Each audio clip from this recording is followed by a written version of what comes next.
pleasure to be with you. My name is Mr Dilly, and this is the Mr Millie. Is Mr Millie some other guy? Mr Dilly meets Summer Book Bonanza. We've got some amazing guests for you coming up during the show today. Let's get into the show, my friends. The summer is here. Here we go.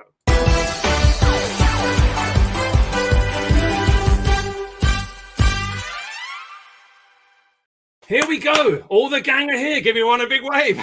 How's it all going? Hello. Hello. Lovely to have you all with us today. And as I said, the sun is shining, so it's a good day to be alive. Now, we're going to play just a minute in a minute, funny enough, when we give you all a minute to talk about your hard worked on books. Before we go into a little bit more depth, and I'll speak to you later on.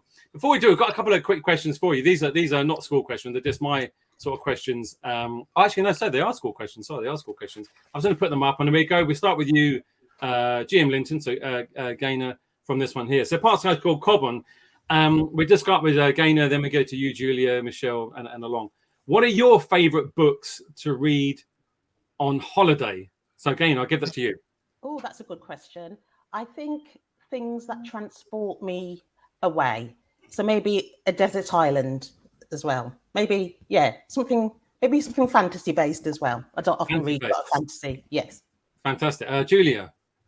I like to read books which are set in the place where I'm staying. So if I've gone somewhere, I like to read a book that's either written by somebody who lives there or that's about that place. That's a really good idea. And I thought that was a good idea. Michelle, what about yourself? I think I agree. I like stuff that's set on a beach or, like a murder mystery where somebody gets bumped off on the beach or something like that. Whilst you're lying on the beach. So it was a nice reward. Or like a beach party. I've got one in my cupboard, actually, that I'm saving called The Beach Party. So that'll be my next holiday read, probably. Fantastic. What about you, Danny?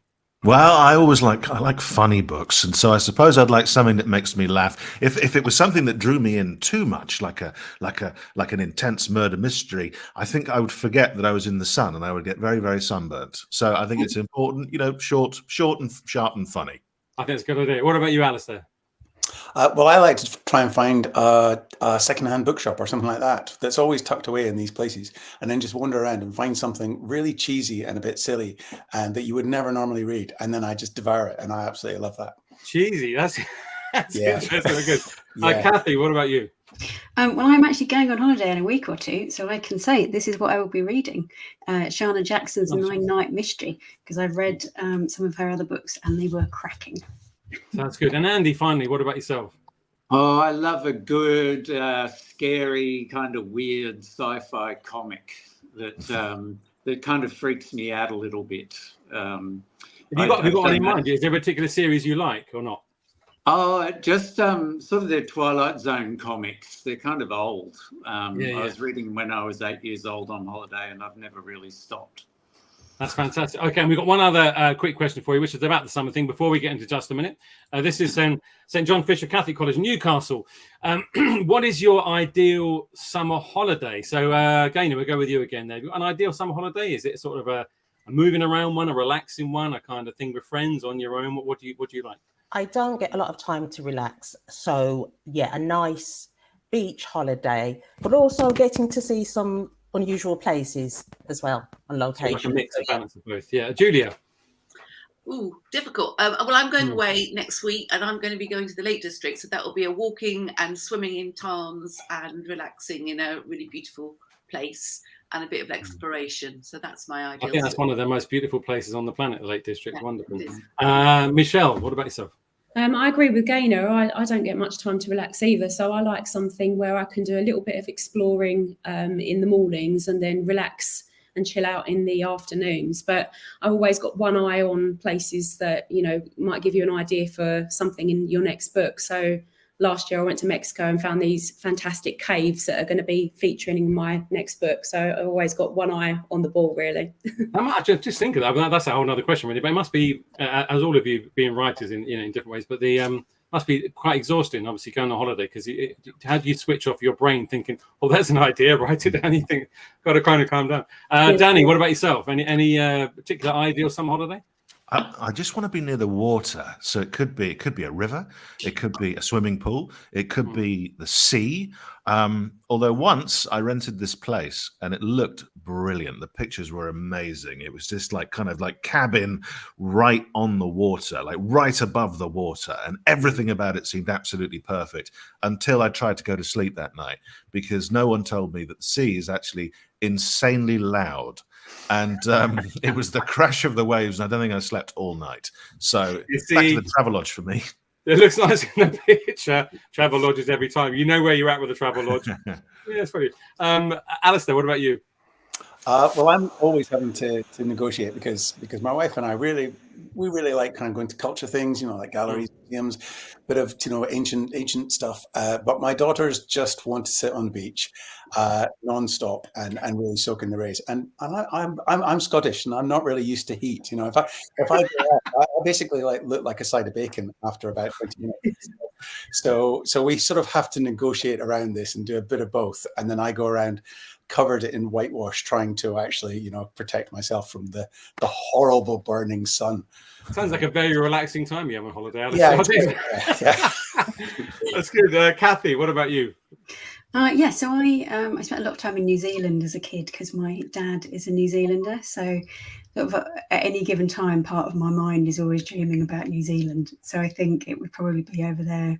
Yeah, it's like I've become a different person when I'm over there. It's just, hills and mountains and everything else, all the work and everything else seems a long way away. It does. I'd love to go. And Andy, what about yourself? Well, I am a long way away because I live in Australia. I love the Lake District. I love New Zealand. But down the southern tip of Australia, there's a place called Wilson's Promontory National Park, which has a bit of everything: rainforests, desert, mountains, beautiful beaches. So, yeah, I'm usually down there.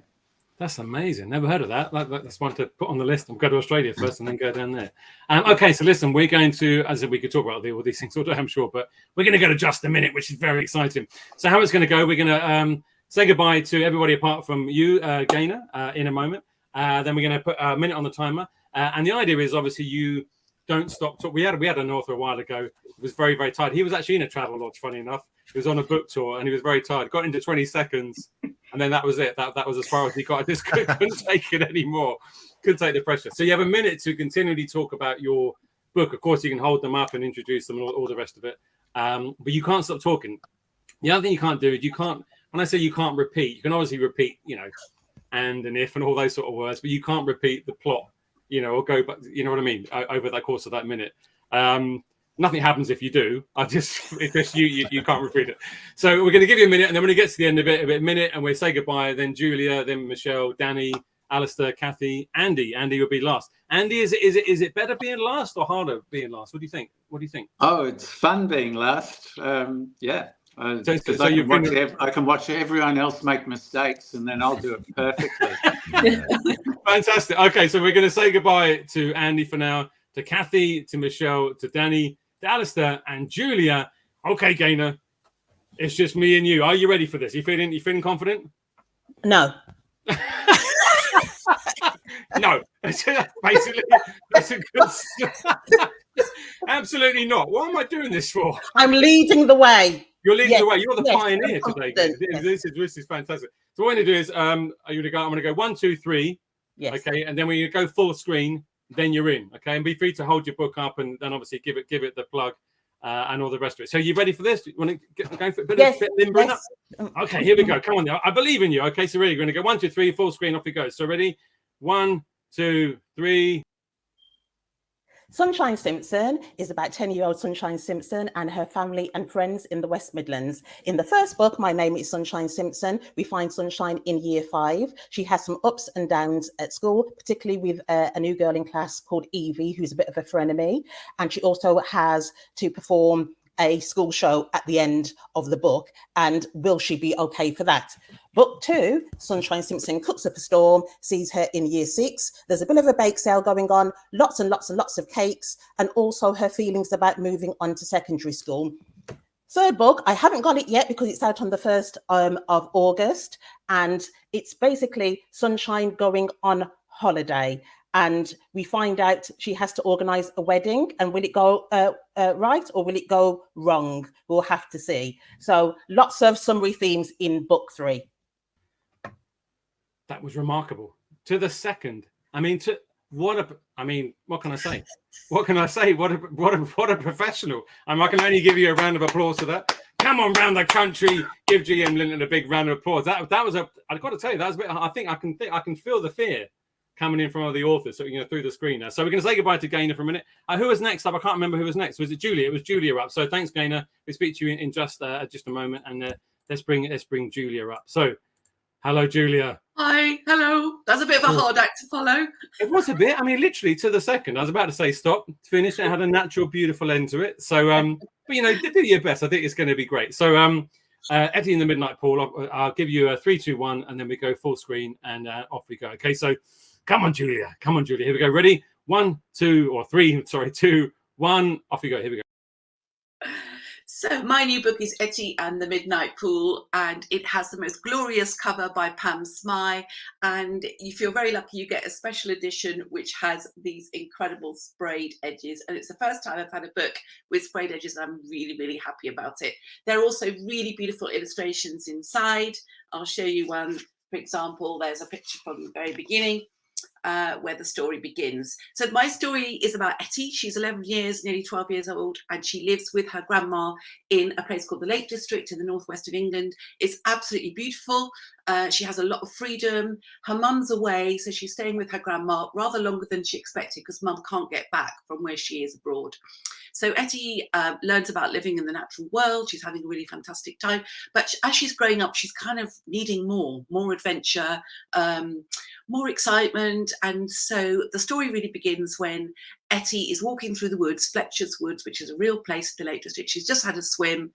And as she's walking, she's suddenly, you go. That's it. I know. Actually, I forgot. I meant to do it on the stop. We got a kazoo. I was going to should have done that. I forgot about the kazoo. But listen, well done. The story begins. You have to read the book to find out more. So well done. Well done, Julia. Okay, I think it was it Alastair next or Michelle? Put your hand up. Which one it was? Who was it? Michelle. Okay, so we're going to move on now. Say goodbye, Julia. We'll speak to you in a moment, Julia. And we're going to welcome Michelle Harrison. Hello, Michelle. Okay, are we ready for this? I am. You are. Okay, so I think they did. I know there's always that little bit of, I don't know. Okay, we'll give it a go. So we go 3, 2, 1, and off you go, Michelle. I've got your book here somewhere, but you've got your book. You can hold your book up. Here we go. So Michelle, 3, 2, 1. Okay, so Twice Upon a Time is about twin sisters, Mary and Spike, who find themselves in the middle of a murder mystery when they accompany their mum to her new place of work, which is a big old house in the countryside. They find that this place has a lot of history, a lot of rumours, including a boy who was left on the doorstep called Ben. There's also a locked study that nobody can get into, but with a secret way to spy into the room. And most interestingly, the story of a woman who vanished from the house 13 years ago. Now, when the twins think they see her ghost one night, they decide that they're going to turn detective and find out what happened to this woman. But the twins are no ordinary twins and therefore no ordinary detectives. They've got some special abilities when it comes to time. One of them can look into the past and see visions of things that have happened, and the other one can see visions of things that haven't happened yet. And together, if they say the phrase "just a minute," they are able to freeze 1 minute. Well done. Look at that. I got the kazoo right there as well. Well done, to Michelle. Fantastic. Well done. We're going to keep plowing ahead. Michelle, we'll speak to you later on. I think it's Danny now. So let's welcome Mr. Dilly meets Mr. Danny Wallace. Okay, Danny, ready for this? Yes, okay, I'm ready. Now, do you do any sort of warm-ups for these sort of things? Are you just sort of like, I expect you do this quite a lot, this sort of, talking. So you just go straight in, or you just? I try and do between 3,000 and 4,000 star jumps before answering any questions. How are you with that? Are you quite successful with that? Honestly, you should see me go. Sometimes I'm 30, 40 feet in the air. Fantastic. Okay, Danny, here we go. So 3, 2, 1, over to Mr. Danny Wallace. Here we go. Well, hello, how are you? This is the book that I'll be telling you about. It's called Operation Evil Genius, and it is about two pals. One is called Tom, and it's really his story because ever since he was 2 years old, he's been best mates with his next-door neighbor, who's called Ryan, and they get on so well. They, you know, as we all do, we have those moments, don't we, with people where we learn to ride bikes at the same time, or we learn to swim at the same time, and we have all these incredible landmark moments with them. Until one day, Ryan decides he doesn't want to be friends with Tom anymore, and Tom can't work out why, and he does everything to try and win Ryan back, and when all the good things don't work, he decides, I'm going to have to try something else here, and so he launches Operation Evil Genius, where he tries to play as many pranks on Ryan as possible. Sadly for Tom, most of them go wrong and end up making Ryan look good, and the rest is in this book. I think that's about a minute. I'm wrong, aren't I? Well, I'll just continue then, because there are lots of pictures in here, brilliantly illustrated by Gemma Corral, and I always try and hide. Well done, Danny.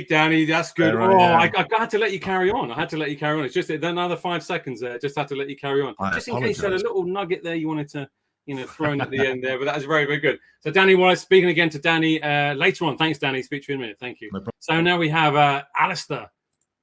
Okay, here we go. You're sort of like just 2/3 of the way in now. A couple more after you. So come on, let's go for this. Okay, so Alastair's here to talk about Reek. So we're going to have 3, 2, 1, and Mr. Alastair Chisholm. Hello, this is my book Reek, and Reek is a science fiction adventure story. It takes place in the fairly near future, and in this world there is a horrible thing, a sort of horrible brown yellow cloud that's taken over the entire world. It's called the Reek, and you cannot breathe when the Reek is around, and the only thing that you can do to survive is basically wear a mask and buy your air. And there is a very, very, very rich tech trillionaire bro called Axel Brody, and he's worked out how to clean the air, and everybody now has to buy their air from Axel. And in this story, we've got this character Reek, we've got this character Sparrow. She is amazing. She's really kick-ass. She's fantastic. She's a courier by day. She has to look after her family. She's had to drop out of school in order to look after them, and she discovers an absolutely amazing bit of technology which is going to change the world if she can survive. There's lots of action, there's lots of adventure, and it is brilliantly illustrated by George Kaltsudas. Ta-da! That was good. That was kind of good. That was on time. Very, very good, Alastair. Okay, we've got 2 more to go. So Alastair, speak to you later on. Thank you so much. And now over to Cathy Fitzgerald. Hello, Cathy. Okay. Hello. Yeah, I'm ready to bring it on. Position. I know it's all good now. You're all warmed up. So it's fantastic. Okay, Cathy. So 3, 2, 1. Over to you, Cathy. Off we go. Okay. Pinch Perkins. She is 12. She's scruffy, usually wearing last night's dinner on her t-shirt, sparkly pair of magical roller skates, and a glare that can stop a grown-up in their tracks. One day, her mum falls victim to a Sleeping Beauty curse. So she's alive, but she won't wake up. And the grown-ups are being rubbish, so Pinch decides it's up to her to break the spell. The only trouble is, it is Midsummer's Eve, which is the night when all the most ancient magical creatures come out to play. So to save her mum, Pinch and her friend Henry will have to dance with a devious fairy king and queen, meet the boss of the Thames Mudlarks, and find time to have a burger with King Arthur's knights, all while trying to avoid the clutches of 2 fearsome villains who are out to squish them. And if I still have time, there are millions, gazillions of illustrations. Let's see if I can find one in here. Yeah, there you go, by Chloe Dominique, who is an absolute wonder. That was too quick. The first time I placed a bit of Beethoven's Fifth on the kazoo, which is the new one. Cathy, thank you very much. Speak to Cathy later on. And now we have coming up our final guest, all the way from Melbourne, Australia. It is Andy Griffiths again. Okay, Andy. Hey. Right, let's wrap this thing up in style, sir. Okay, so we're going to 3, 2, 1. And it's hard to do. I think it's hard coming last, but I mean, absolutely. I believe in you. I think we can do this. Okay. Thank you. Okay, so 3, 2, 1, off we go. Okay, well, I'm talking about a book that's really written from real life. It's called The 169 Story Treehouse. It's about my friend Terry and my other friend Jill and me living in a 169 story treehouse. And we have three major problems. Number one, we have a whatever weather you want dome, where you can have whatever weather you want, as long as you remember to shut the door. And guess who forgets to shut the door? That's right, Terry. And all the weather gets out and assails the forest and creates chaos in the treehouse.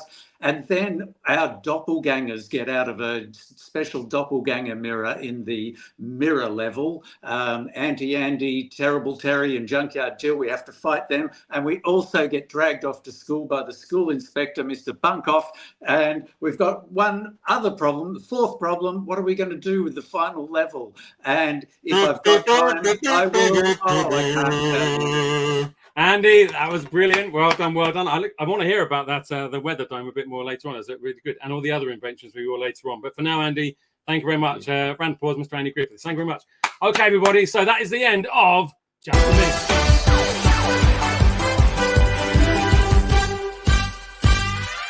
Minute. So welcome back to Mr. Dilly Meets. We're going to wait. Welcome back, GM Linton. So, okay, ready to go. Okay, so listen, well done for that, and well done for starting off in a bit of style, which is good.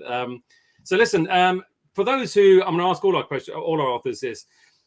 For those who are not familiar with sort of you and your books and sort of how you sort of got from sort of there to here kind of thing, can you give us a little short kind of, biography, sort of like, how you got to be doing what you're doing? Yes, I'll try. So I wanted to be a writer since I was around 11 years old. And it took me 40 years to get my first book published, which is My Name is Sunshine Simpson. So I always had that desire. But when I left school and university, I stopped reading for pleasure and I stopped writing for pleasure. So it took me a long time to get back into it. But then when I was in my 40s, I started writing again and I didn't stop. And so Sunshine Simpson, yeah, so that's my first book. And it's really influenced by my parents predominantly. And they're from something called the Windrush generation. So they came from Jamaica in the 1950s to Britain to help rebuild it after the Second World War. So a lot of it is really dedicated to them. So your latest one was actually not out till August, is that right? To come out at the beginning of August? Yes, yes. So they go. So Sunshine goes back to Jamaica. Yes. In that story. So can you sort of, like, you sort of told us a little bit about it in the book there. How much of your familiarity with Jamaica and your past and your parents and growing up have you put into the books in terms of that? I tried to. I was born in England, in Britain, and I've only been back to Jamaica. I say only about 3 or 4 times. So my mum and dad always referred to it as back home. So when they came over to Britain, they didn't go back to live there. They stayed here. So they lived in England more than they had in Jamaica. But it's always kind of like a really emotional and emotive subject because it's the home of my parents. Sure. So So in a way, in book 3, it goes full circle. Her ending up back in Jamaica, I always wanted her to do that because she goes to experience Jamaica through her 11-year-old eyes and what's. It must have been a bit like, it must have been because you're doing that at the same time as well. You obviously over the years looking at Jamaica and looking at it in terms of your parents and obviously their history, I suppose, there in terms of that. So it must be quite weird, or nice looking at it through a character's eyes, which are sort of your eyes as well, aren't they? At this. Yeah. Because, we got a quick question for you, Gaynor, from Streatham Community Primary School in Ely. When you sit down to a blank page to write, what's your best way to get your creativity flowing? Do you have a best way, or is it just whatever works? I just hope for the best usually when I. It's a bit like life, isn't it? Really. Yeah. Just write something, and that's the thing. You can, it can be off-putting, but you just got to start somewhere, even if it's in the middle of your story. Do you know what I mean? Even if you've got different scenes in your head, if you've got a scene that you're really looking forward to, you can just kind of write that scene and then slot it in, and then things start to fall into place. I like to see it like a bit like a jigsaw. Yeah. Really, that you piece it all together. Because after you write it once, you've got to write it again and again, usually as well, to get it right. So just get it out, just get it all out, even if it's nonsense. Yeah, that's good advice. You've got a little reading for us of is it this of the latest one, which is obviously not sort of published in that sense yet, is it, or is it? Yeah, because it's not published yet. I thought I might just introduce you by reading a bit of the first, which just kind of tells you who Sunshine is and what she's about. That's fantastic. So this is from the first Sunshine Simpson book. I hand over to you, Gaynor, for a little bit of a reading. Thanks very much. Okay. So this just introduces you to Sunshine. Hello, my name is Sunshine Simpson, and I'm very pleased to meet you. I don't entirely know why I'm starting the story this way. It just seems like a proper introduction. Polite. Actually, I do know why I'm starting the story this way. I want to ask you a question, and I didn't want to launch into it by throwing myself at you too quickly. That seemed rude. But now I've got the good manners part done. Here goes. Have you ever wished you had a magic button that you could press to play back all the best bits of everything that happens to you, but then delete all the bad bits that you don't like as much? I have, but no magic button has ever appeared. If it had, maybe my life would be different now. I must warn you, there are no wizards or any magic fixes in this story to make everything better, although there are a few unicorns and a dragon, sort of. And there are things you'll find out that have changed my world forever. I know that sounds a bit dramatic, but it's true. I've been through big time drama of the highest order lately. I should let you judge for yourselves, really. So I'm going to get on with telling you what actually happened. It's always best to start a story at the beginning. Well, that's what my teacher, Miss Peach, tells me. She says a good story always has a beginning, a middle, and an end. Miss Peach is very wise, despite being named after a fruit. So I'll follow her advice and take you back to the beginning of last summer term when everything started to go horribly wrong. Fantastic. That's a great, well, obviously it's the beginning of the first book. There's obviously a great intro to the series. So for Sunshine Simpson, I did have a PDF of it, but it's not there. That's coming out the 1st of August, but all the other two Sunshine Simpson books are available for your reading pleasure. And now, so you could buy the first two, you could get into it, and then by August, the third one comes out. You're good to go. Is that right? But you don't have to read it in order. So they're all independent stories. So whichever one you want to dip in. If you want a bit of summer sun, read the third one. Bit of summer sun, read the third one coming up. Yeah, thanks very much, Gamer. We'll speak to you a little bit later on for the quiz and the draw along. Fantastic. 2 minutes. So thanks very much, GM Linton, everybody. Thank you very much. We're going to go straight in now to our next guest today, and welcome back to Mr. Dilly Meets. We're going to get rid of that because obviously I am not Gainer. Welcome back, Mr. Danny Wallace. Hello again, Danny. How you doing? Hello. How are you? I'm very, very good. Very, very good. No more star jumps in between the. Yeah. I did another 3,000. This is very impressive stuff. I mean, it's just sad that I didn't do it. I didn't do it on camera so everyone can see that I'm not lying. But I definitely have done. Come on and again, get the spandex on. Yes. And we'll do that on the next show. We'll do like a sports special or something. Lovely deal. I think that's a good. So, Danny, Operation Evil Genius is out now. Tell us a bit like Gaynor, before we get into the book a little bit more, tell us a little bit about yourself. For those who they may be familiar with your books or aren't familiar with books, give us a sort of a bit of background, and then we'll go into the book itself. So I hand over to you for that, Danny. Here we go. Okay. Well, I try and do as many different things as I can. I always sort of ask myself, I wonder if I could do that. And then I give it a go.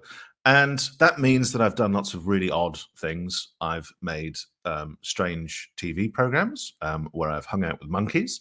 I have tried to find out why I don't have my own robot.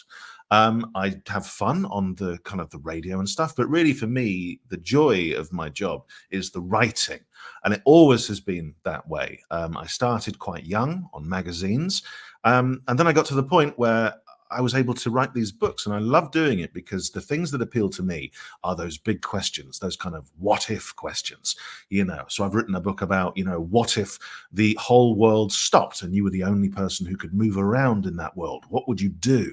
You know, would you go in the sweet shop and just lick all the sweets? Or would you go down the theme park and just skip all the queues? Or would you try your hand at driving a Lamborghini?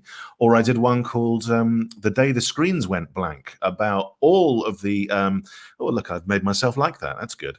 The Day the Screens Went Blank was all about a kid called Stella who was living in a world where all the iPads stopped working, all the Alexas, all the TVs, all the GPS in the car, all the bank machines, and what would she do? And so I've tried to always kind of have those ideas that excite me and then see what happens in the book. Does you, in your these books, are any of the things that do happen, or any of the characters, are there any of them based on any, maybe on yourself or your family or your friends in any way, or are they just sort of exaggerate parts of those people that you know? Well, legally, of course, I would have to say absolutely not. But just between us, of course, I use old teachers. I sometimes use things I hear on the bus or on the train, because part of my job is about noticing things. And it could be just a strange turn of phrase that someone says or a strange situation, and that might spark more ideas. And so, yeah, that's what I kind of try and do. I try and store them all in my head and make use of them somehow. Do you have a favourite thing that Ryan tries on Tom in the book? And is that based on anything particular? Or they just literally plucked out of your mind in terms of what he tries to do? Well, there is. I used to play a lot of pranks as a kid. And not mean pranks, not evil pranks. I hope that they were quite imaginative. They would often involve me having to kind of set up a fake organization with a logo, and I would print it out. And I mean, that sounds a bit odd, but what I would do is sometimes my friend William, for example, was off school one day, and there was a bit of a gossipy boy who was always kind of spreading rumors. And I remember saying to him, God, did you hear about William? You know why he's not in school today? And the gossipy boy was like, tell me. And I said, he found an old box and he sold it for £200 to an old lady, claiming it was full of treasures. And it wasn't. It was empty. And the next day when William got in, of course, everyone was going, oh, my goodness me, William, you're going to prison, you are. And he's like, what's going on? I was just seeing my uncle yesterday. And I ended up telling him that it was me. And he said, it's not funny. So 30 odd years later, I put it in this book in order to prove that actually, William, it was funny. It was funny. It becomes one of the pranks that Ryan plays on his. It's all in there. It's all in there. It's all in there. We've got a quick question for you from school, and then we're going to have a quick reading before we move on, Danny. Okay, so I should have learned to say this school name properly, but Clinic Primary in East Ayrshire. Oh yeah. How do you say it? Oh, I don't know for sure. Oh, you don't know? I think we're both making it up. We could ask Alastair Chisholm in a bit because he'll know. He'll know. Okay, we'll ask you, Alastair. Remember that in a minute. Do you find inspiration for characters in your family and friends? Which is the question. Any particular? Well, absolutely. Yeah, that is the question. But any particular? You said one, but any particular family member that are kind of like? Absolutely. There's one that I wrote. The last one before this was called "The Boss of Everyone," and it was all about a young girl who goes to her dad's work for like 1 week of take your kid to work day, and accidentally gets promoted from someone's daughter to the boss of the whole company, and she becomes her dad's boss, which is a nightmare. A nightmare for the dad, because also he's now living in the same house as his boss, who can tell him, to clear away the plates or do whatever it is that she wants. And my daughter is not bossy, but she is someone who enjoys school loads. And this character, Joss, absolutely adores school. And so I was able to kind of take inspiration from my very lovely daughter for that. Fantastic point. Now you're going to give us a little, excuse me, a little reading from the book. Sure. So I hand over to Danny now for a little taster of Operation Evil Genius before we move on to our next guest very soon, which is Mr. Alastair Chisholm. And Alastair, do remind us how you actually say the school name correctly, which would be fantastic. So he's looking it up now. He's looking it up. Here we go. So Danny, over to you. Here we go. All right. Well, this is the book Operation Evil Genius, and chapter 1 is very cleverly titled Chapter 1. And it begins like this. I really don't know what got into me. I'll do my best to describe it. I was just so angry, so disappointed. I was a big ball of boo, The fuming lump of bah! I had been best friends with Tom since I was 2 years old. That's nearly 10 years. Back then, everything was simpler. All we wanted to do was push each other over or rub paint on each other's faces. Our houses back onto each other's, mine and Tom's. The end of my small garden meets the end of his. We live so close that sometimes, if I'm sitting by my desk at my bedroom window, I'll see his mum's head appear and disappear over the dividing fence every 2 seconds because they've got a trampoline now. "Hello, Ryan," she'll shout as she bounces up and down. "Hiya, pal." So that's how close we live. Tom and I know everything there is to know about each other. He doesn't like cats, whereas I think they're smashing. I hate tinned tomatoes, whereas you can't keep Tom away from them. We even look alike. People sometimes think we're brothers, except my eyes are blue, where his are green, and his black hair is quite neat, and my black hair is quite messy. I like to wear tracksuits or joggers after school, and he prefers nice trousers and jumpers.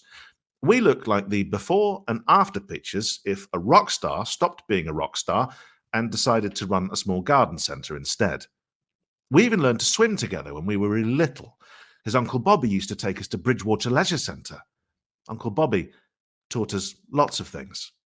So we were the best of friends, and just like that, one day Tom completely and utterly changed. I tried my best with him. Honest, I did. I tried to make him laugh. I gave him my spare sweets when I suspected he was upset that time. Mum always says actions speak louder than words, and I felt like those sweets said a lot. But then, one day, he stopped hanging around with me. I should have just got on with things. I should have joined some clubs. I should have made some new friends. I should have left Tom alone. I did absolutely none of that. Dun, dun, dun, dun, dun, dun, dun. That was a shortened version. That was very good. Okay, so Operation Evil Genius is out now. Danny, you'll be joining us. We've got a couple more guests, and you're joining us for the draw along coming up very, very soon. We are going a bit over time, but it's all good. And as I said, you can watch this again, scores on this same link if you need. But next up, of course, your brand new feature, Pronunciation Corner. Pronunciation with Alastair Chisholm coming up now. Fantastic, Danny. I'll speak to you in a minute. Thank you very much. Cheers. Thank you. So that's Danny Wallace there. And next up, we have yes, it is our new feature, how to pronounce words with Mr. Alastair Chisholm. Yeah. Thank you so much, Danny. That's great. Yeah. Okay, so here's the feature. How do you say? Or is it Auckland? Okay. If I was going to take a stab at it, I would say it's Auchinleck. Auchinleck. That sounds that about would be right. there we go. I think that's about right. So Alastair, welcome. I hope you enjoyed listening to Danny. But now we're going to go over to your wonderful book, Reek. So you gave us a little bit of a background there for it. Tell us a little bit about yourself as well, kind of the books you've already written, and then we'll talk a little bit more about Reek, and then you give us a little reading. So I'll just hand over to Alastair to give us a little bit of a background thing. Over to you. Here we go. Sure. So I'm really lucky, actually. I've been able to write loads and loads of stuff. I've done picture books. I did picture books about grumpy cavemen called Inch and Grub, and that was a lot of fun. And this ninja frog here comes from one of my picture books, The Prince and the Witch and the Thief and the Bears. And then I've written dragon books, a series of dragon books, very sort of chapter books. And I love writing science fiction. And this book, Reek, is my new sci-fi adventure. It's based in Edinburgh, in Leith in Edinburgh, which is actually where I come from as well, and where I live. And it's been fantastic to actually set it there. And Reek is a story all about the idea that what if you actually had to buy the air that you need to breathe every day? You know, there are loads of things that we need to buy. We need to buy electricity, food, and somewhere to stay. And what if it actually was your air as well? So it was exploring that idea and writing an adventure story about that. Just quickly about that, there's it's a Barrington Stoke, brilliant publisher. Yeah. And Barrington Stoke, I don't know if children are familiar with all their books, but they're a dyslexia friendly publisher, so all their books are relatively short, and in terms of that, but yeah, because you may be familiar, some of you watching have had Tom Palmer on the show, who also works at Barrington Stoke. So all their books are quite short, and they're also quite a shorter word count than a lot of a lot of books, and that presents, of course, its own challenges, I'd imagine. For Tom, when we spoke about before, is how you get such big themes into quite a short story without overwhelming it. So in your book, you obviously got things about nature, obviously the environment, about sort of technology, big industry, all kinds of things in there. How do you sort of kind of like take all these big themes and sort of condense them down into something that still doesn't seem trite, but kind of works? Absolutely, how do you go about that? Well, so that was a real challenge because yes, although it seems like quite a thick book, but it's actually it's written with very, very easy to read font. It's on a dyslexia friendly paper as well, so it's great for that. And yeah, I had to really, really think about what was the absolute bones of the story that I wanted to tell. So I wanted to think, what are the things that really matter? Which are the touch points? And that was really interesting because there's so much stuff when you're writing a book that you're thinking, oh, this is really important. This is really important. And here I had this framework and said, no, absolutely, this chapter can be only this number of words long, and you have got to remove everything that doesn't matter. So it meant that I was really focusing on Sparrow, the main character, and the people that she meets, and only the critical things. It was really fun to do. It was difficult. But you had to strip quite a lot away, didn't you? Write a lot of then strip it kind of back, which is quite an incredible process. Can you give us a little taster of that? If we hand over to you to sort of give us a sort of feel of what it's about. As I said, there's a lot in this book. It's a great adventure at the end of the day, but there's a lot of themes in it. So I'll hand over to you, Alastair, to give us a little taster of Reek. Here we go. Sure. Okay, so I'm going to start just at the start with the Reek. When the Reek came, it came fast. That's what surprised everyone. I mean, we'd all heard the warnings about pollution. We knew we were heading for disaster. We had to fix things now before it was too late. But all the politicians were saying, yeah, we'll fix it tomorrow. Like a kid with their homework, Yeah, tomorrow. We'll do it tomorrow. And then something happened. It was just a smudge at first, a little yellow-brown cloud somewhere over the Pacific. It drifted over a tiny island. No humans there, just birds. But when it moved away, every bird on the island was dead, and the cloud was bigger. When the researchers reached it, it was the size of a town. By the time they escaped, it was as big as a city, a horrible yellow-brown smoke that killed every breathing creature. It passed over land and everything died. When birds flew through it, they died. The oceans couldn't absorb oxygen. Half the fish died. In the first week, the cloud doubled in size, and then again, and then again. How did it happen?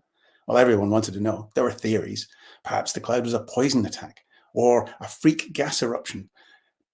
Maybe it was locusts. Maybe it was aliens. Someone always says aliens. But whatever it was, the Earth was the perfect environment for it. Poisoned, polluted, too warm. The scientists called the cloud a highly self-replicating airborne algal bloom. But everyone else called it the Reek. It drifted on and bigger and bigger, and finally we realized this was the disaster. It was coming, and we were all going to die.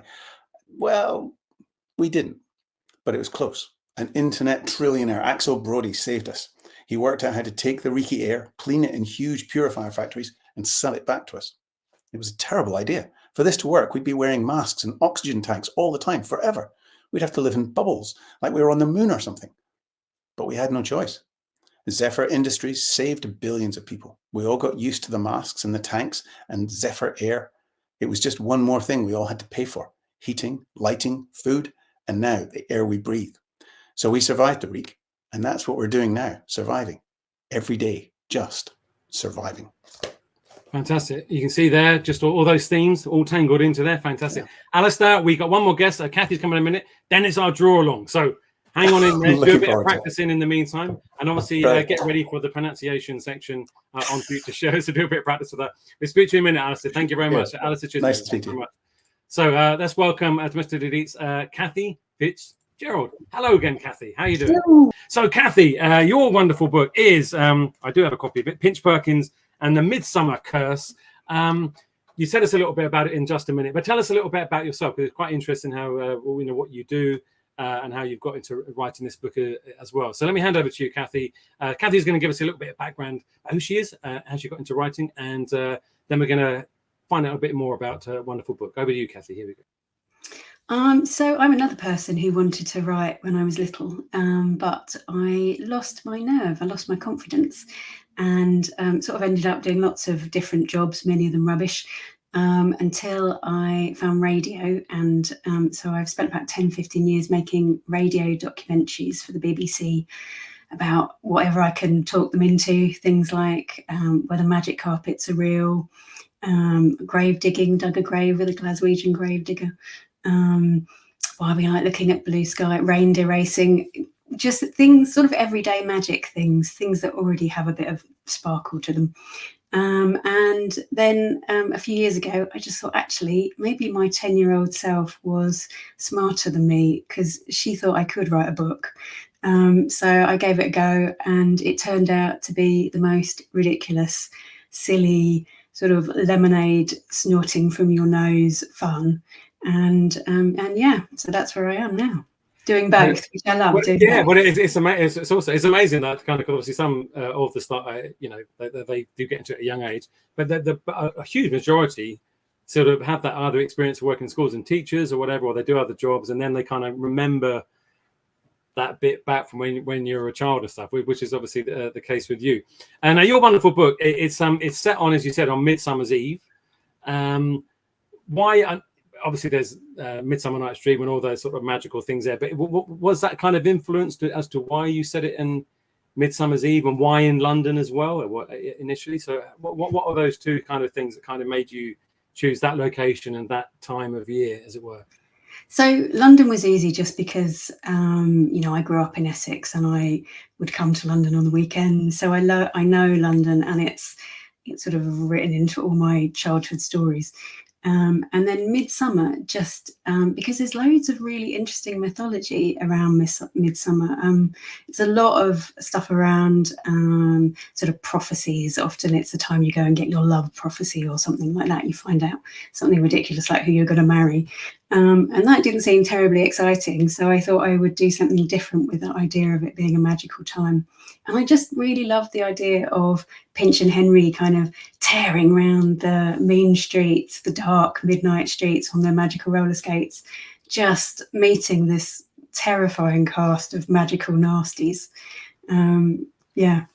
Well, that's what I mean, because it's a London, I love London. Obviously, London's got an incredible history. And it's kind of, with some parts of London, you can sort of feel it. It's in the walls, and it's in the alleyways, it's in the buildings you're in, and it's so much of London.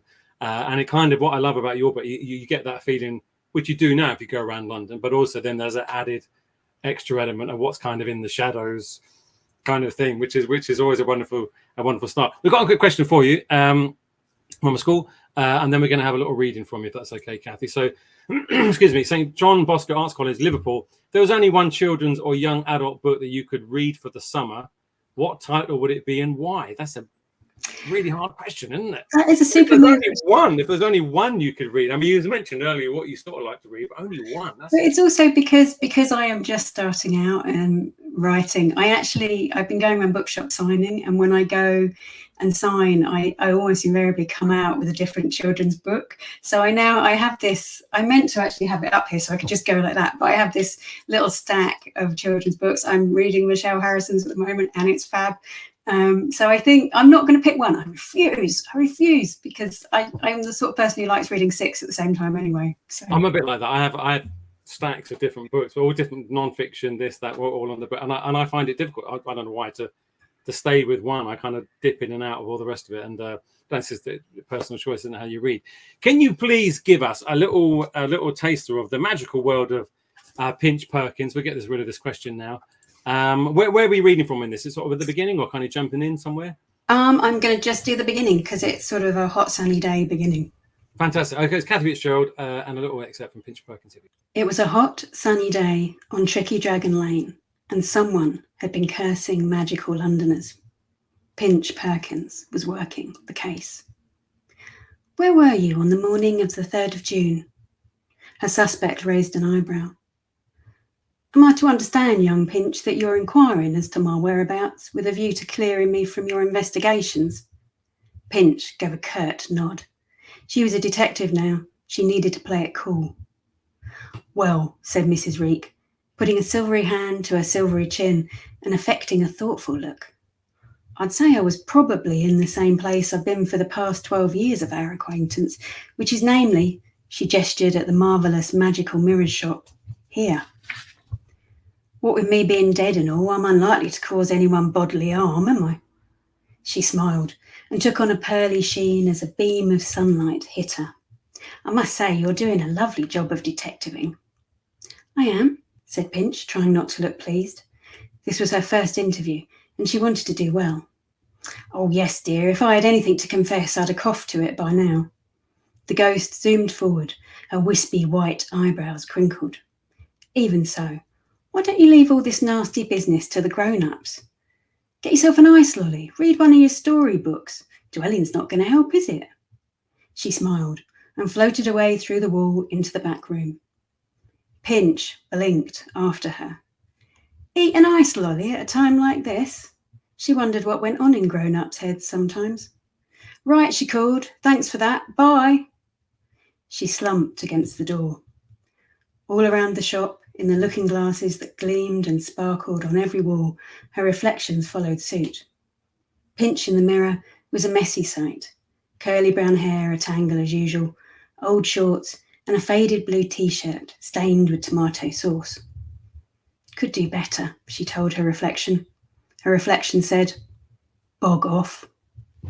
Fantastic. So one of the things we can see in that reading there is that it's kind of got that sort of it's modern but Charles Dickens world, but then kind of elevated into sort of fantasy, which some of the Charles Dickens stuff is, but it's got that kind of, you know, link back and link forward, which is a lovely feel to it. And we're all back again. Okay, so basically what you're going to do is this. In your classrooms, and the authors are going to do it as well, you just need to be next to someone where you can see their face fully with your piece of paper in front of you and the pen in your hand. And what's going to happen in a moment? So, Julia, you're going to be drawing Alastair. Alastair, you're going to be drawing Cathy. Cathy, you're going to be drawing Michelle. Danny, you're going to be drawing Andy. And Andy, you're going to be drawing Gaynor. And then Gaynor, of course, you're going to be drawing Julia. Okay? So what you're going to do in a minute, it gets harder, okay? You're going to have 30 seconds to do this drawing. And it's kind of like, so if you have this in your classroom, you can draw on here, so it's like a face in the sun. If not, everybody, you can just do it, you know, draw it like a big holiday snap. But the trick is you can't look down when you're drawing. Oh. So you've got to stare at the person you're drawing, draw them for 30 seconds, and then at the end of it, don't reveal it. We do a 1, 2, 3, and all the children watching, if they're watching on catch up or live, can then reveal in their classrooms to their classmates at the same time. And you can all reveal, and I'm going to say this because I believe in you all, your masterpieces. Let's face it, they are going to be masterpieces, okay? Yes. Get ready. So remember, you cannot look down at all. Come on, team. I believe in you. Here we go. So ready? 1, 2, 3, begin. Here we go.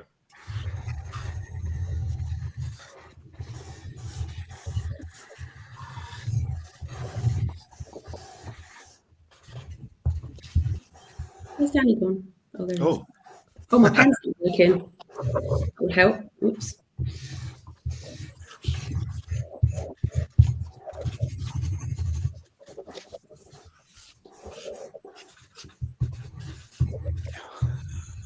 Hi, I'm so sorry, everyone. Yeah, I'm just sitting there thinking, Michelle is a beautiful woman, but not the way I've drawn her. And that's the end of that. Okay, now I'm feeling very confident. Very confident. So, Andy, if this goes, I haven't looked, Andy, but if my picture of you is what it is in my head, we're going to have merchandise. We're going to be selling T-shirts. This is the beginning of a whole new thing. So we've got the pronunciation thing from Alastair. We've got a beautiful drawing range coming from Danny. This is great. So, okay, I hope you're feeling all proud of this. Okay, so get ready in your classrooms. Obviously, be opposite the person that you've just drawn, and obviously hold them up quite close to your webcam so we can get a look at them. Okay. So here we go. Let's see these masterpieces. 3, come on. 2, 1. Off we go. Go. Oh, Danny. Gaynor, There you go. You know what? It's not bad. There's some people that look like sort of mice, but it's apart from that. Yeah. That's pretty. I'm not sure. Good prizes, really. Did you do writing upside without looking, Danny? That's actually really impressive. That's pretty impressive. I give our authors a big round of applause. That's some fantastic work there. Michelle, okay, so I'm not sure if Michelle is trying to get sued. Trying to get what? Sued? I can't afford it. Very, very funny. Well done. Here we go. So Julia, welcome. Did you enjoy that? I did. It was great. Yes, I'm very apologetic though about what I produced. So sorry. Well, it's hard to do, but it's a lot of fun. I think there are some fairly. Should we use the word interesting? Let's use the word interesting there. Interesting drawings there. So that was really, really good. Now, Julia, once again, tell us a little bit about yourself, because obviously you've written lots of books and leading up to it, Ettie as well. So tell us about sort of how you kind of started and how you got to this latest book. So hand over to you for that, Julia. Here we go. Okay, so I've been writing for a long time. I loved writing as a child. I loved reading as a child. I think that's what made me want to be a writer. So I used to write stories, and I used to make little books out of the story and draw pictures and draw a cover.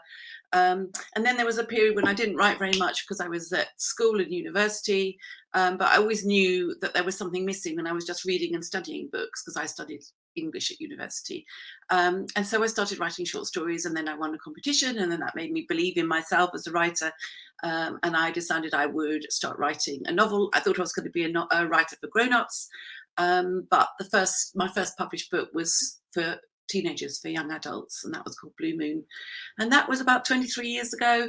And I've been writing ever since, and I've also been teaching other people about writing, because I was the course director for an MA in writing for young people at Bath University, and there's many children's authors who I've worked with, and so that's a really lovely, exciting thing to have done. That must be lovely. That must be a great thing to sort of influence. Really Interesting. That first, that first book you wrote, did it end up being for teenagers then, as you were writing it, or was that kind of the initial kind of? Yeah, I was working. It was Blue Moon, and I was working in a secondary school at the time as a teacher part time, and I think I was very influenced by the young people I was working with, and that inspired me to write a story. And as soon as I started writing it, I knew that it was better than anything I'd done before, and that it was for young people.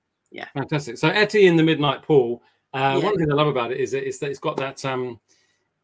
Because obviously the woods and the pool, and it's got those primal kind of things which we're kind of frightened of. You go into a wood, it's the dense wood, and there's something eerie and wonderful about it, but obviously eerie about that at the same time. And obviously a dark pool of water, again, something beautiful about it, but also frightening about it.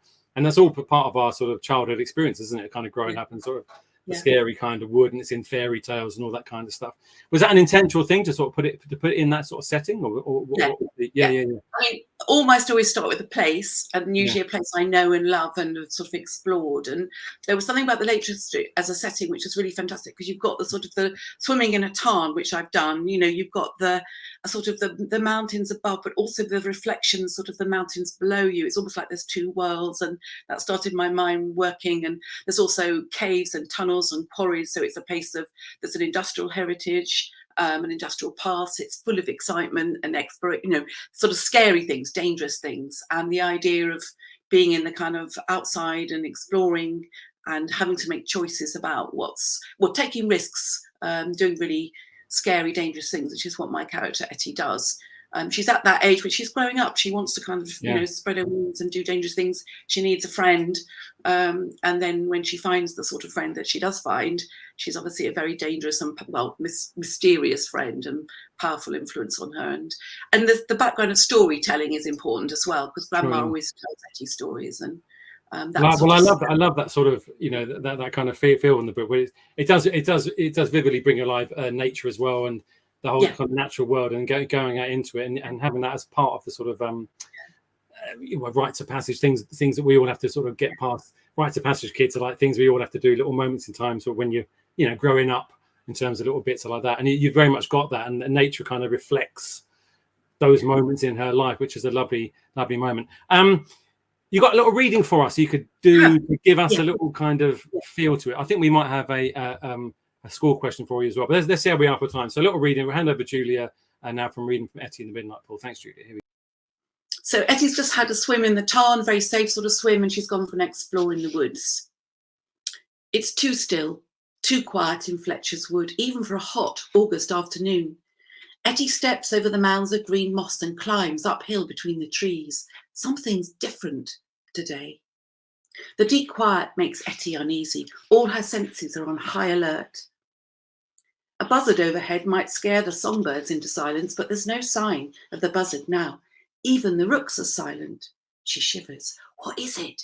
What's been here in Fletcher's Wood just moments before her? She carries on up the hill. Something's moving ahead of her through the shady woods. The shadowy shape slips between the silver birch trees, pauses, moves on again. A deer? It makes the faintest, softest sounds as it treads delicately on the fallen leaves and damp earth. A twig cracks, leaves rustle as the deer pushes through the undergrowth. Ettie steps silently behind, following the deer. Under the tree canopy, it's too dark for her to see what kind of deer it is, but just ahead the trees thin out and shafts of sunlight stream through the gaps. Ettie stops, dead still. It's not a deer. Her heart beats faster. It's a person. She's never seen anyone in these woods, never seen anyone anywhere in all her wanderings, all the years she's lived at Highfell House. Grandma and Ettie are the only people living in the fells for miles around. Grandma's words of warning flash into her head. You don't know what you might find deep in the forest. This person's real enough, though. A girl with dark, messy hair, pale top, dark trousers, a canvas bag slung over her shoulder. Who is she? Where has she come from? What is she doing here? The girl moves quickly and lightly through the trees with hardly a sound. When she's in the patches of deeper shade, Ettie can barely see her at all. Is she there? For a second, Ettie doubts herself. She half expects the girl to transform into a deer again, like in one of Grandma's stories. Ettie peers through the dim green light under the trees. There's something else trotting ahead of the girl. They move into a pool of sunlight. Ettie can see more clearly now. It's an animal with russet fur and a bushy tail. A fox. The girl is walking with a fox. Imagine that. Ettie follows from a safe distance, keeping herself hidden among the trees. She stops when the girl stops, but the girl never once looks back. Ettie follows on. The girl speeds up. Ettie loses sight of her. She comes to a crumbling wall and a fence of rusted barbed wire. This is deeper into the woods than she's ever come before. She's not supposed to go beyond the old boundary wall. Ettie hesitates. She should turn back. But she doesn't. Otherwise, that would be a really boring story. But she goes home, and that's the end. I know she should turn back. She doesn't. It's a quick question for you, Julia. You sort of answered this. This is a homeschool student from Trivandrum in India. What inspired you to write this book in particular? Was there a particular inspiration for this? Was it just swimming in the Lake District, exploring caves and quarries, seeing the old slate mines, thinking about the dangers of going underground, and having adventures in a real place? So that is Shian from India. Thank you very much for your question.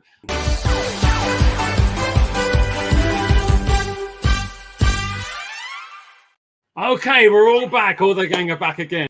We have some buzzer noises here. Can we start with Julia? Do you have a particular buzzer noise? Go for Julia. Alastair. Fantastic. Cathy. Look, we've got the same kazoo. This is a beautiful thing. Michelle. Cat toys. Fantastic. Danny.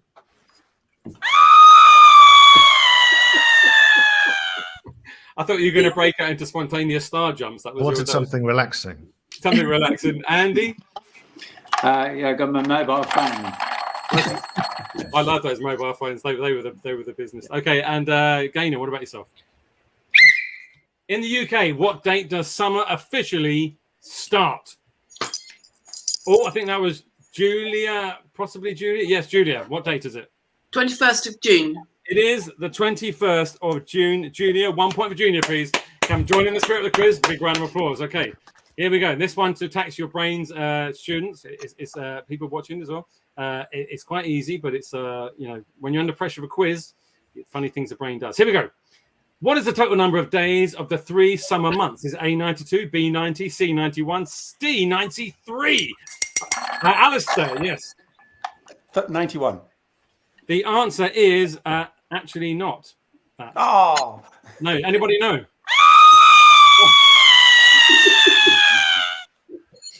I don't know. Danny, 93. It's not 93. Oh. Anybody else? Andy. 92. It is 92. Well done, Andy. Well done, Andy. That's very, very good. Okay, now for my next one, it's a the summer is a time of sort of happiness and stuff. and so you know, and jolliness and going outside, being with family and friends and stuff. So on my kazoo here, name this tune. Okay, I'll try and get it as right as I can. Ready? First one comes in. It's not very tuneful. I do apologise. Ready?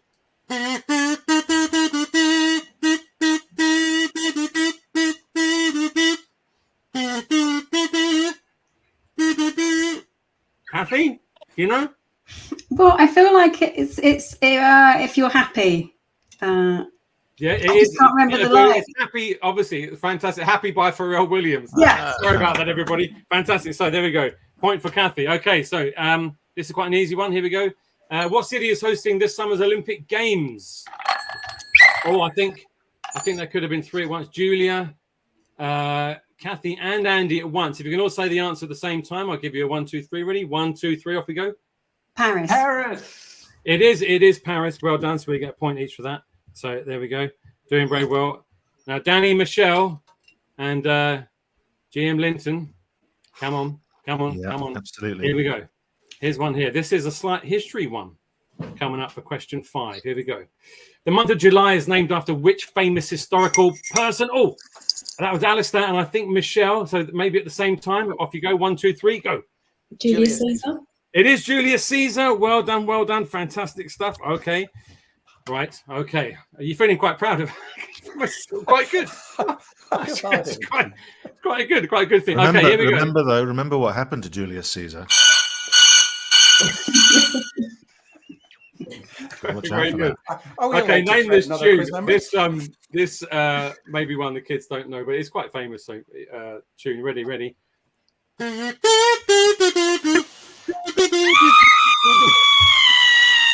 I think that was quite a few of you, but I think maybe that was Danny and Michelle, possibly, and Julia at the same time, maybe. But let's go for Danny, Michelle, and Julia all say that beautiful song at the same time. 1, 2, 3. Off we go. Summer Holiday. Summer Holidays. There we go. So Danny, Michelle, and Julia. Fantastic. Okay, so we've got a couple more questions left. You're doing very, very well. Now, this one's just sort of a guess question. In the summer, of course, lots of insects around, especially mosquitoes, which aren't a lot of fun. But here's the question. How many teeth do mosquitoes have? Is it A7, B17, C27, or D47? Anybody know? Yes. Andy. 47. That is the correct answer. A round of applause, Andy. Mosquitoes have 47 teeth.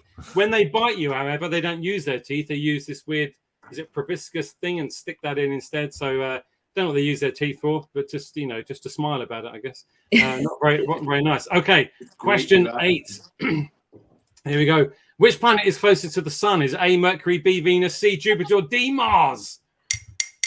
Alastair. I think it's Mercury. It is indeed Mercury. Well done. Oh, there we go. Well done, Alastair. Very, very good. Sci-fi. Very embarrassing for my sci-fi credentials. I don't know. The moon? I don't know. Okay, and we're going to...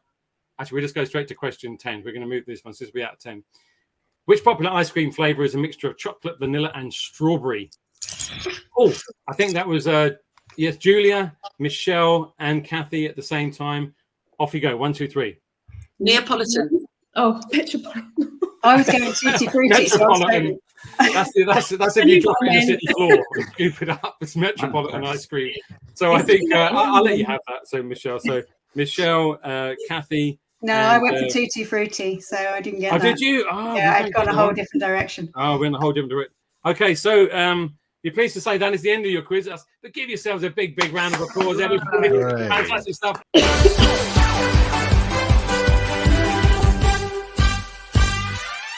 Andy, how you doing? I'm good. I got some right. I never get those questions right. I'm generally hopeless at quizzes, so it's quite a nice feeling when you get a couple right.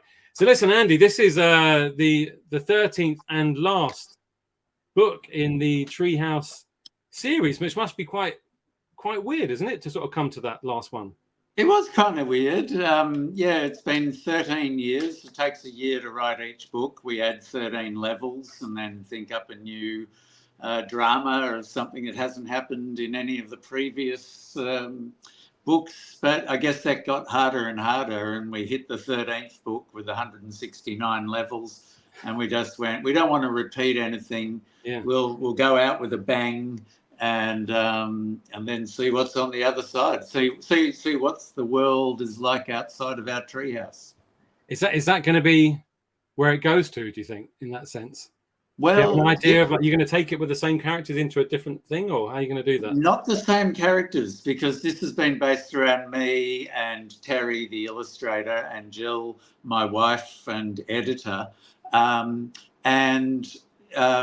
we have had, Terry's going to go and do some picture books now. And a lot of kids have asked me, can we be in the books? Can you put me in the book? So I wanted to do this thing where you, the reader, is my other main character. So it's me and you going on an amazing adventure. And that will be called The Land of Lost Things. That's the that is cover. amazing. So how do you have done them? So you've got some of the children's names that you've met in the books as characters, is that right? No, I couldn't put all the readers in because I've had hundreds of kids ask me. So what I did was combine them all into one character called you, and I'm the other character called me, and it's me and you going on a trip to the land of lost things to look for my lost lucky rabbit's foot, so we don't have any bad luck on our adventures. That's a great idea. So this is going to be the beginning of another 250 books or whatever it's going to be. Oh, well, yeah, I hope so. Yeah, that would be nice. Yeah, but it's a new illustrator I'm working with, Bill Hope, who lives in the Blue Mountains in Australia.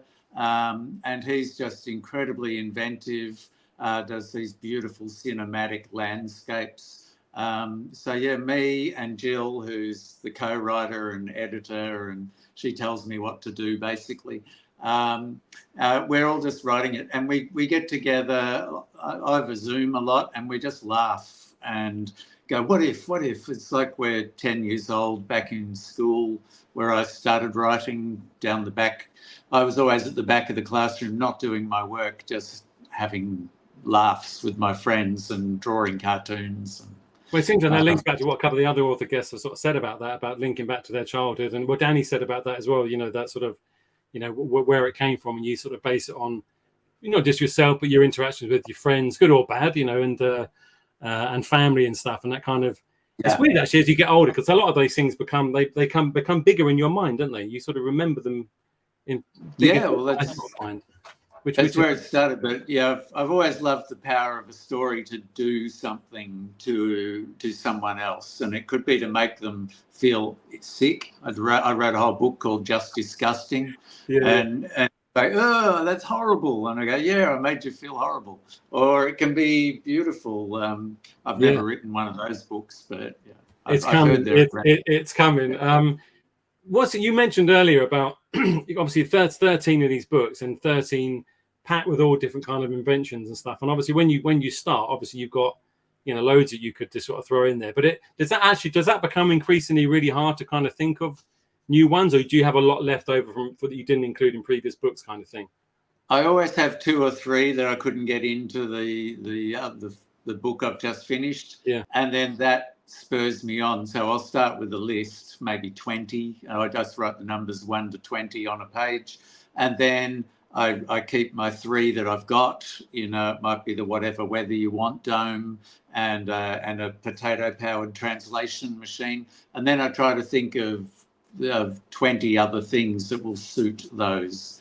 Something with food, something dangerous, something really nice, and I love that creative challenge. Has there been one thing where you've been? We're going to hear a lot of reading from Andy in a minute, but has there been one thing whereby, you're out and about, and it may be, I don't know, and then suddenly this, you must be, and this must happen how it comes. You see something, and who said about the what if? Was that Danny again earlier on? But that kind of, you see something, and think, but if that didn't work or whatever, that could be an idea for what, or you're trying to solve a problem. Do these things kind of spark you as you're out and about? How does that come about? Absolutely. I was on a book tour in America. I was in Atlanta, and I was near CNN. It was raining a lot, so I went into the you know, the television station CNN, and they had a nice dry spot at the bottom. And then I was thinking, Tree NN. We should have our own television 24-hour news station in the Treehouse. We're reporting on all the gossip and the news and things that happen. So, yeah, you never switch off. You're observing and collecting ideas the whole time. Yeah, it's back to what we were saying about holidays earlier and being a writer and trying to relax when you're on holiday, because when you relax, sometimes more ideas come to you, don't they? Which is a strange thing. Andy, can you give us a little take? This final book in the huge, massively selling Tree. Are you going to read from that or read from the Treehouse? Yeah, no one's heard this before, not even the kids in Australia. It comes out in Australia in August, in UK in September. So you're going to read from the Land of Lost Things. Wow, so this is a bit world of exclusive. World exclusive. The Land of the Lost Things from Andy Griffiths. Okay, Andy, I'll hand over to you now. Thank you very much. Thank you. We sure have had a lot of adventures together, haven't we? Remember the time when we flew to the moon without a rocket? And, what about the time we went to the bottom of the ocean and we fought a high voltage electropus? You remember that? You almost got electrocuted. And remember the time we climbed Mount Quakerlot on roller skates? Yeah, that was amazing. This is very difficult. Yeah, there's us climbing Mount Quakerlot on roller skates. You don't need me to show you this because you remember it, of course. And what about the time we went to the Land of Lost Things? Surely you remember that one. You don't? Well, let me tell you how it all started. One day we were sitting around the clubhouse and you said, I'm bored. Let's go on an adventure. And I said, well, I'd love to, but I've lost my lucky rabbit's foot and it would be much too dangerous to go on an adventure without a lucky rabbit's foot.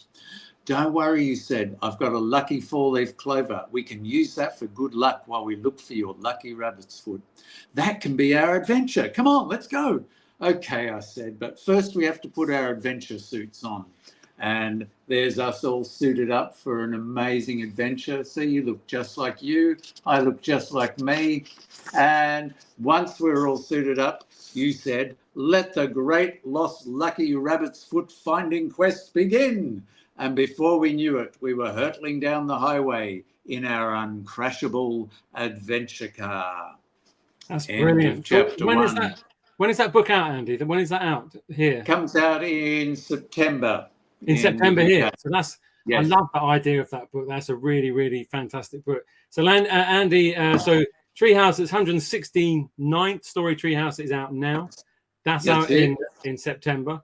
And there's a whole new world and journey we're going to go on together with you and me. And the best character I've ever written, which of course is you. Look at that. That's a fantastic thing. Andy, as always, a pleasure to have you on. Thanks very much, Andy. Nice to speak to you again. Take care. Mr. Andy Griffiths, everyone. Thank you very much. Mr. Dilly. Thanks, everyone. Let's welcome, last but not least, the wonder that is Michelle Harrison back. Hello, Michelle. Thanks for being so patient as well and waiting there. Your wonderful book is out now. Tell us a little bit about yourself as well and what led to sort of up to this book. Before we kind of ask you a couple of questions about the book itself, and we're going to get a reading as well. So to give us a bit of background about that. So I hand over to you for that, Michelle. Okay, so I was always a reader for pleasure as a child. I was very lucky that my two older sisters read to me a lot as a kid. So that kind of got me into reading and loving stories. And it was round about when I was 14, 15, something like that. I was still reading a lot. I was reading a lot of horror stories. And I decided that I was going to have a bash and try to write my own stories. So I began by writing short stories with a view to one day being a published author. Went away to college, studied art and English. And then it wasn't until I finished college that I had a bash at writing my first book, which took quite a long time for me to get anywhere with. Took about 4 years and lots of rejections before I managed to get an agent.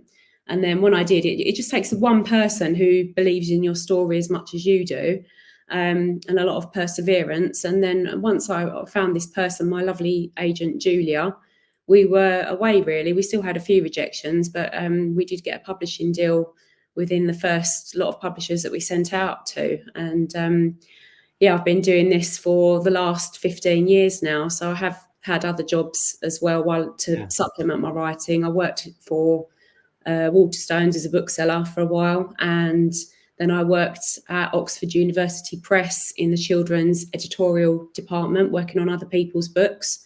And then I took the plunge in 2011 to go full time, and I've been full time writer ever since. That's amazing. That I love that. But also, what you said there, this is great. That's great advice. You just need one person. Yeah, who really believes in you, and especially when you're trying to do something like that, an agent or something like that can just be amazing. Just someone to fight in your corner and help you go forward. Although it's tough otherwise, isn't it? It's tough trying to do it all by yourself. It is really tough. Hard. A lot of times you feel like you should give up because you're not getting anywhere. So I think, half of being an author or anything really, if you want to succeed, half of it is not giving up. Absolutely. Now, your latest wonderful book, Pinch Perkins. What's not Pinch Perkins. Sorry, Twice Upon a Time. Yeah. Cathy's book. Obviously, a time traveling, time twisting book. That presents quite a lot of challenges, doesn't it? In sort of, time travel and stuff. We've all seen kind of films, when people go back in time and shift something, but then obviously that's going to change.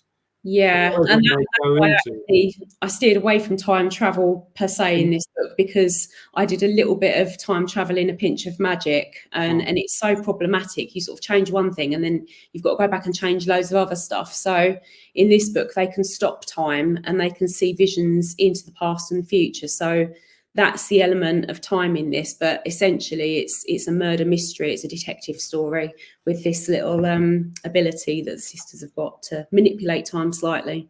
Were you a fan of murder mysteries as a kind of a thing? Have you always been a fan of that? Were you when you were a kid and stuff, or how is that? Yeah, I mean, I was more into horror really, I guess, and kind of spooky books and adventure books. So it's sort of led up to this. But I mean, I read a lot of murder mysteries now.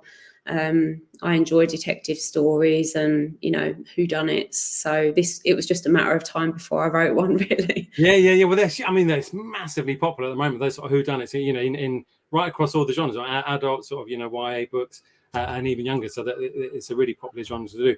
It's wonderful, but it's full of wonder in the book and excitement and adventure. And the characters are brilliant in it. Can you give us a little taster of that? Could you give us a little reading? We do have. Oh, actually, I'll tell you what. Should we give you? There's a question here, which is I don't know if you can read. It kind of actually links into what you were saying. So I'm just going to ask you this, because this is actually from an international school in Tokyo, actually. So oddly, so this is a GIS school in Tokyo, Japan. How does any book become a bestseller? And you sort of mentioned having someone on your side. It doesn't necessarily guarantee it's a bestseller, but have you got any other tips for that? I guess it comes from a place of students wanting to write their own books and kind of launch it forward. Have you got any other advice you could sort of add to that? To what you said the thing about bestsellers is that if everyone knew that formula, then we'd all have bestsellers. And the trouble is, you don't know which one is going to be a hit. When I wrote A Pinch of Magic, which I would probably say is one of my most successful books, I actually thought it was rubbish. I thought it was the worst book I'd ever written, but that was probably because I was so fatigued by it that I'd just had enough of it. And then what happened was my publisher really got behind it, and the salesperson managed to secure a book of the month slot with Waterstones, and that had a huge impact on sales. So again, it is about getting backing for it, getting the right people to believe in it and the right people to see it. But really, I mean, I don't think in your mind to write a bestseller, obviously that's what everyone wants, but the only advice I can say is to write the story that you're really passionate about, because sooner or later, if you're putting that passion into your stories, one of them is going to hit with a lot of people. And even if it doesn't, even if you write a story that only appeals to, a few thousand people or a few hundred people, you're still going to find somebody out there that your book's made a huge difference to, and you'll speak to people and they'll be like, oh, I love this book and it helped me in this time of my life. And so wonderful bit of advice there, isn't it? Because that's the power of stories, isn't it? Or the power of any sort of art in a sense, whether it's writing or music, dance, painting, whatever. Is that you just need that one person to help you. You need that one person that your message really hits home to, and it can really change the whole outlook and get them through difficult periods in our life. Speaking of which, let's give a little reading now from your wonderful book, and after that, so I hand over to you now, Michelle, for that, if that's okay. Here we Okay, so I've jumped in a little bit. This is from a scene where the twins are finding out a little bit about the history of the house. Do people here always stare? Spike asked grouchily. The crooked rooftops were easier to see now. Some were cottages, and further on were a few shops with people flitting in and out. Underfoot, the path became cobbled. They do when you're from Fox House, Ben said, scuffing a pebble with the toe of his shoe. Why? Mary said. Is it to do with what Miss Burdock said about spookiness? Well, it's a few things, said Ben. Everyone knows Lady B hides away since her husband died. There were rumours after his accident. The boating accident? Asked Spike. Ben nodded. He drowned. They were near the shops now, and he paused as a man came out of the post office nearby. When Ben spoke again, his voice was lower. Some said it might not have been an accident. Then what? Spike looked interested now. Murder. Ben nodded. He was on the boat with his brother, Oscar.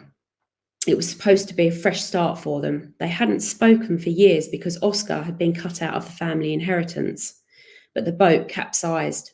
Oscar survived, although his lungs are so weak now that a bad cold could kill him.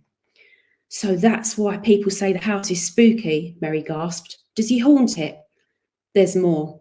It's all to do with a woman who went missing from the house 13 years ago. Her name was Jenny Crocker. She worked in the kitchens. The Belmonts met her on holiday in New York and brought her back here. Apparently, there was some disagreement between her and the Belmonts, and she disappeared one night, just like that, and took her little baby with her. But she didn't tell anyone where she was going, and she was never seen or heard from again. Never seen or heard from again. Mary felt a delicious shiver at the sound of it. How she loved a mystery. There we go. Dun, dun, dun. That sets it up very, very nicely, Michelle. It's a wonderful book, and it's full of magic and adventure. And as you said, that got murder mystery things. You've got lots of different kind of elements and sort of genres all kind of coming together in one book there, which is really, really well balanced as well. And Michelle, it's a pleasure to have you on. I did think your drawing, I've got to say, was probably one of the best. I mean, I'm not at college. So listen, it's lovely to meet you, Michelle. So round of applause. Thank you very much, Michelle House, and have a good day, Michelle. Thank you very much. Thank you. Thanks for having me.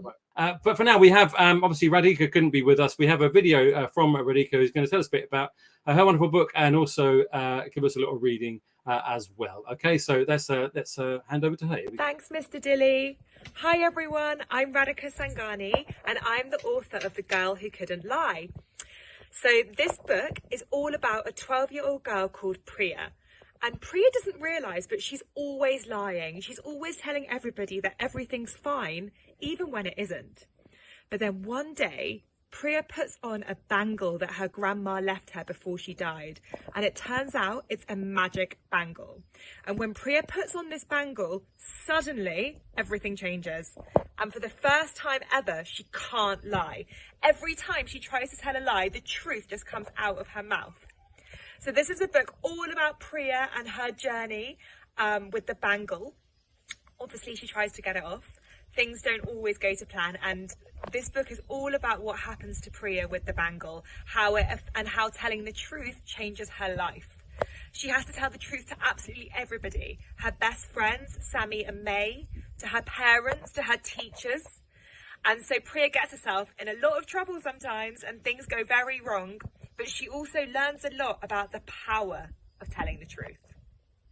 So I'm going to read you a little extract of the book, from the book. And this is exactly what happens the morning after Priya has put the bangle on. So she's just put the bangle on and now she's woken up and suddenly everything's different. Priya yawned as she trudged down the stairs into the kitchen. Morning, Priya, we're having eggs. Her dad beamed at her from the other side of the kitchen. Poached or scrambled? Priya's dad wasn't a very good cook, so she tried hard to think of what was best to eat. Poached? Actually, poached it is, cried her dad. You don't mind waking your sister for me, do you? Yes, I do mind.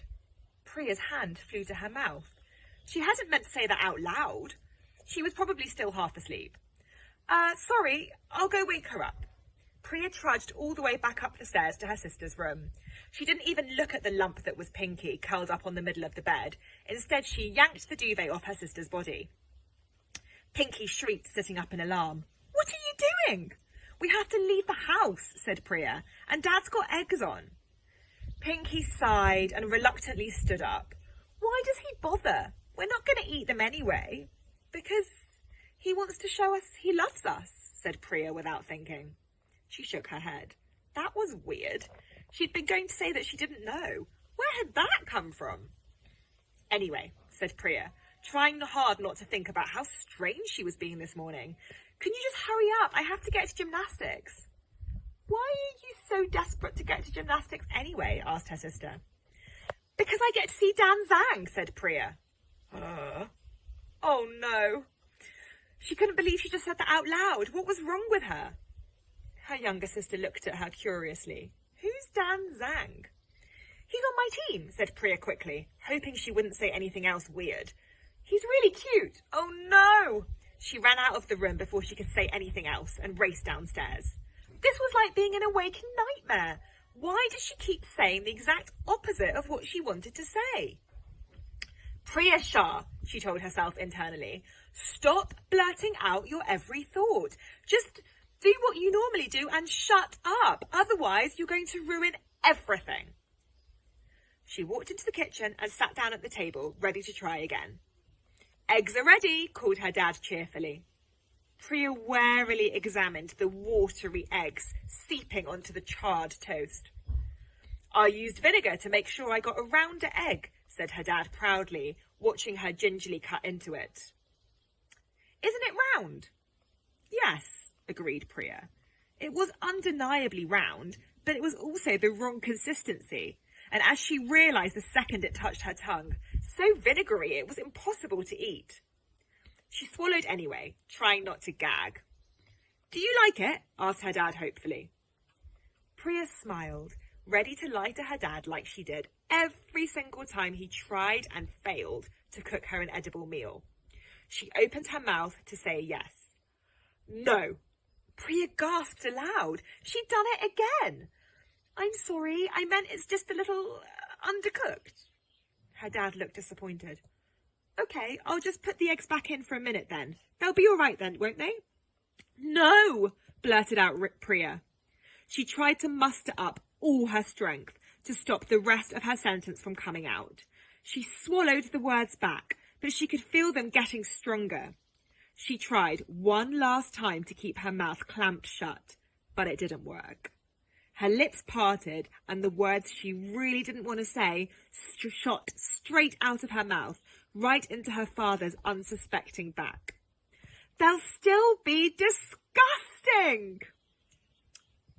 So that's it. That's the reading from The Girl Who Couldn't Lie. And now back to you, Mr. Dilly.